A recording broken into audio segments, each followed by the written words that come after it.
네, 평가 도구의 양호도 마지막 시간, 객관도와 실용도에 대해서 한번 설명드려 보도록 하겠습니다. 학습자들의 학습 능력 상태를 잘 측정해야 되는 게 맞잖아요. 그래서 그걸 위해서 타당성 있게, 신뢰성 있게 잘 평가 도구가 제작되었다고 하는데, 그러면 그 제작된 평가 도구를 결국 평가자들이 어떻게 채점을 해야 되겠죠? 학습자들이 보인 결과물에 대해서 평가자들이 이건 이러했구나 결국 그래서 이거는 참 잘했다 잘하지 못했다라고 하는 판단을 내려줘야 됩니다. 맞죠? 그게 바로 객관도에 해당하는 것이라고 볼 수 있습니다. 즉 채점 시에 얼마나 오차 없이 일관성을 유지하느냐에 관한 것이 바로 객관도입니다. 그 평가 도구와 관련해서 채점 과정에서 일관성 없이 채점이 되었다면 그 평가 도구의 결과는 우리가 객관성을 잃어버리고 결국 평가 도구의 양호도는 떨어질 수밖에 없는 거죠. 이해되시죠? 그래서 객관도는 어렵지 않습니다. 보다 채점 과정에서 학습자가 보인 결과물, 학습자는 이미 결과물을 보였고 그 보인 결과물에 대해서 얼마나 오차 없이 일관성 있게 채점을 해내느냐, 그것도 평가의 일종이니까 그렇게 오차 없이 일관성 있게 채점을 해내었을 때 그 평가 도구가 양호한 평가 도구라고 인정받을 수 있는 겁니다. 그래서 결국 채점의 신뢰도가 바로 객관도라고 할 수 있다. 그래서 객관도의 핵심 키워드는 뭐다?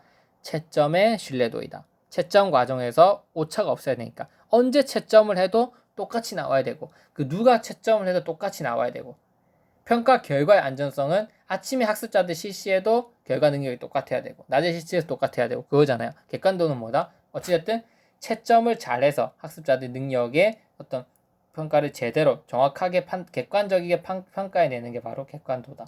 이렇게 볼 수 있습니다. 그래서 객관식 문항에서는 객관도를 고려할 필요가 없죠. 이해되시죠? 객관식 문항은 뭐 우리가 채점의 어떤 기준에서 평가자에 따라서 달라질 게 없으니까. 하지만 주관식 검사에서는 반드시 객관도를 고려해야 합니다. 그럼 도대체 어떻게 객관도를 높일 거냐? 객관도를 또 높일 때는 우리가 두 가지 방법으로 또 구분해서 암기를 해주시는 게 좋아요. 채점자 내의 신뢰도를 높일 거냐? 채점자 간의 신뢰도를 용어를 쓴 이유는 뭐다? 채점 결과의 신뢰성이 결국은 뭐니까? 객관도니까. 이 채점 결과가 신뢰로 일관성 있게 유지되어서 신뢰성을 획득하는 걸 뭐로 보니까 객관도로 보니까 신뢰도라는 용어가 들어간 겁니다. 그러면 객관도, 채점 과정에서 오차가 없을 때는 두 가지를 고려해야 된다. 채점자 한 명이 똑같은 채점을 해도 어떻게 동일한 결과치를 만들어내는 채점자 내 신뢰도도 확보해야 되고 그뿐만 아니라 채점자 간 신뢰도도 확보해야 된다. 여러 명이 채점을 했을 때 들쭉날쭉하면 안 된다. 일정한 기준 하에서 객관적이게 채점을 해야 된다. 그래서 채점자 간의 신뢰도를 유지할 수 있는 방안, 채점자 내의 신뢰도를 유지할 수 있는 방안, 혹은 이 둘 다 해당되는 것에 대해 방안들이 있습니다. 채점자 내의 신뢰도, 채점자 간의 신뢰도 둘 다 해당되는 객관도를 높이는 방안이 있습니다. 먼저 살펴보면 채점자 내의 신뢰도를 유지할 수 있는 가장 대표적인 방안이 뭐냐면 답안지를 문항 단위로 채점하는 겁니다. 즉 학습자 A가 1번부터 20번까지 문항 답을 했을 거고 혹은 학습자 B가 1번부터 30번까지 20번까지 문항 답을 했잖아요. 그러면 A 채점 다 하고 B 채점 다 하고 C 채점 이런 방식으로 가는 게 아니라 A의 1번, B의 1번, C의 1번 이런 식으로 채점을 해 나가는 방식이 채점자 내 신뢰도를 높이는 가장 대표적인 방법입니다. 이해되시죠?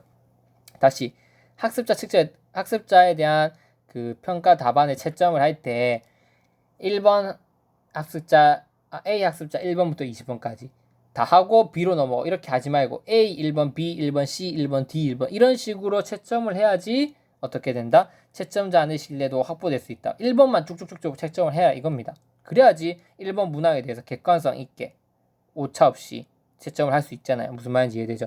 1번, 2번 다 하고 또 갑자기 1번으로 오면 1번 했던 내용들에 대한 어떤 판단이 흐려질 수 있는 겁니다. 이해되죠? 그래서 문항 단위로 채점을 해라. 그 다음에 채점자 간의 신뢰도를 확보하기 위해서는 다수인의 공동 참여한다. 여러 사람이 평가를 하는 게 좋다. 그 결과 결과를 종합하는 게 객관성을 높일 수 있는데 이때 어떻게 하냐면 최대 점수, 최소 점수 빼고 평균 점수를 한다. 5명 평가 참여했으면 A, B, C, D, E 참여했죠. 최대치, 최소치 뺍니다. 왜냐하면 최대치, 최소치는 뭐가 판단됐다고 보냐면 주관적이라고 보는 거죠. 그래서 최대치 점수와 최소치 점수 빼고 나머지 3명의 평균 점수를 부여하면 채점자 간의 신뢰도를 유지할 수 있습니다. 어렵지 않죠? 임용시험에서 아마 이렇게 시험 평가가 매겨질 겁니다. 최대치 점수 빼고 최소치 점수 빼고 어떻게? 가운데 점수 활용하면 에 대한 평균으로 그 점수가 매겨지는 거죠. 이해되죠? 주관성을 최대한 배제시키기 위한 방식입니다. 그럼 채점자 간이든 채점자 내든 상관없이 객관도를 높일 수 있는 방안은 뭐냐면 평가자가 평가 소양을 확보해야 된다. 이건 뭐냐면 평가자가 평가 내용에 대해서 많은 지식과 내용을 알고 있어야 된다는 겁니다. 여러분 생각해 보세요. 여러분들이 수학 능력에 대해서 평가를 한다고 했는데 문제 출제했는데 여러분들이 그거에 대해서 잘 모른다고 한번 생각해 보세요. 배경 지식이 부족하다면 학습자가 다양한 반응을 했을 수 있는데 그 반응을 틀렸다고 할 수 있게 되잖아요. 그 내용에 대해서 내가 명확하게 숙지하고 있지 않으면 학습자가 뭔가 창의적 답안을 했거나 내가 가르쳐준 내용은 아니지만 뭔가 유사하게 맞는 내용을 하는 것 같은데 내가 평가자가 명확하게 이해하지 못했다면 그 내용을 틀렸다고 평가할 수 있거든요. 그 내용이 바로 평가자 소양을 확보해라는 겁니다. 평가자는 그 내용에 대해서 누구보다도 깊게, 누구보다도 심화된 학습을 한 상태에서 평가 결과를 채점할 수 있어야 된다는 거죠. 명확하게 이해, 심화된 내용, 넓은 내용을 다 알고 있는 상태에서 평가를 해라. 그게 바로 평가자 소양을 확보하라는 겁니다. 이해되죠? 두 번째, 모범 답안을 설정해라. 편견이나 감정, 어림짐작, 착오 등 주관적인 요소를 최대한으로 줄이기 위해서는 명확한 채점 평가 기준에 의해서 모범 답안을 미리 설정해 놓고 나서 평가를 실시하는 게 좋습니다. 이해되죠? 그래서 명확한 채점 기준 없이 그냥 채점을 해버리면 이건 맞다 틀렸다 하다가 오류가 발생할 수 있어요. 그래서 물론 그 평가 기준은 수정될 수 있어요. 평가 과정에서. 하지만 평가 기준을 최대한 세부적으로 해서 모범 답안을 만들어 놓으면 이런 편견, 감정, 어림짐작, 착오를 줄일 수 있습니다. 이해되죠? 그래서 객관도를 높이는 방안은 크게 몇 가지다. 문항 단위로 채점, 다수인 공동 참여, 평가자 소양 확보, 모범 답안 설정입니다. 마지막 실용도입니다. 실용도라고 한 건 뭐냐면 측정 도구 사용 시 소요되는 경비, 시간, 노력으로 판단되는 것으로 측정 도구가 목표를 달성할 때 시간 및 노력을 적게 들이는 경우 실용도가 높다고 한다. 즉 측정 도구가 만들어지는 거나 혹은 실행하는 거나 결과 평가 과정에서 들어가는 시간 및 노력이 낮고 그 결과가 활용하기 용이하다면 실용도가 높은 거로 볼 수 있습니다. 이해되죠? 아무리 신뢰롭고 타당하고 객관적인 평가가 이루어진다고 하더라도 실용성이 없으면 무의미하다. 만약에 진짜 타당 객관한데 신뢰로운데 그게 막 평가 도구 만드는데 몇천억씩 들어간다. 그러면 의미가 없는 거죠. 실용도 조건은 뭐다? 검사가 용이해야 되고 검사의 실시와 채점이 쉬워야 된다. 이해되죠? 검사하는 게 쉬워야 되고 채점이 쉬워야 된다. 두 번째, 해석과 활용이 쉬워야 된다. 세 번째, 들어가는 비용 시간과 노력이 절약되어야 된다. 이 세가 3박자가 맞아떨어지면 그 평가 도구는 실용도를 갖추고 있다고 볼 수 있는 겁니다. 이해됐죠? 자, 이것을 끝으로 우리가 평가 도구의 양호도, 타당도, 그 다음 신뢰도, 객관도, 실용도에 대해서 최종적으로 살펴보았고 이 네 가지 조건을 갖추고 있어야 평가 도구가 양호하다고 우리가 판단을 내릴 수 있는 겁니다. 다음 시간에 우리가 배울 내용은 실험 설계 중에서 즉 우리 실험을 하는 과정에서 발생할 수 있는 타당도인 실험 타당도, 즉 실험 타당도인 내적 타당도와 외적 타당도에서 살펴보고 그다음 평가의 종류인 기준지향 평가와 중거지향 평가에 대해서 한번 살펴보도록 하겠습니다.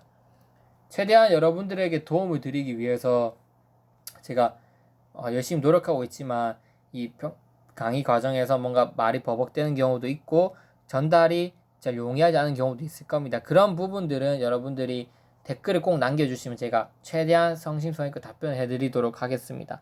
네, 강의 시청해주셔서 정말 감사하고 앞으로 더 많은 도움 드릴 수 있도록 노력하겠습니다. 많은 관심 부탁드리겠습니다. 다시 한번 감사드립니다. 비전교육학이었습니다.